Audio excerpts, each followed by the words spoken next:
কি খবর ফরাদ? এই তো। আজকে আর কাজ করতে লাগবে না, হ্যাঁ? কাজ শেষ। তুই টাকা নিয়ে বাড়ি চল যা, হ্যাঁ? তাড়াতাড়ি বাড়ি চল যা, দেরি করিস না। এই নে। তো স্যার, আমাকে কিন্তু 300 টাকা করে কম দেন। আমি তো রাগিবের মতনই কাজ করি। তুই কম কাজ করস, কম টাকা পাবো। আচ্ছা যা, ভালো করে একটু গোছাই দিয়ে চল যা, হ্যাঁ?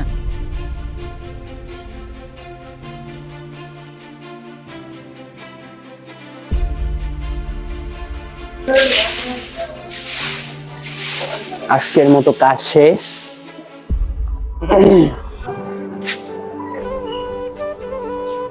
মহাজন, আজকে তো আমার কাজ নাই, টাকাটা দিয়ে দেন, বাজার নিয়ে যেতে হবে। ও, কাজ শেষ না?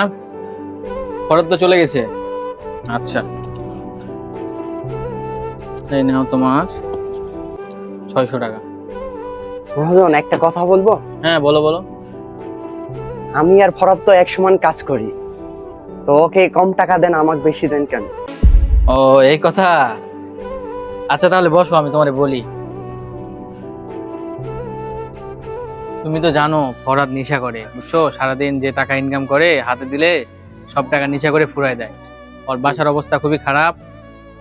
ওরে আমি 300 টাকা দিই, আর বাকি যে 300 টাকা আমি প্রতিদিন ওর বাড়িতে দিয়ে আসি, বুঝছো? এই বাড়িতে যে টাকাটা দিয়ে আসি ওই টাকাটা ওর আম্মার হাতে দিয়ে আসি, ওটা দিয়ে বাজার করে। আর এক যে টাকাটা দিই এই নেশা করে শেষ করে দেয়।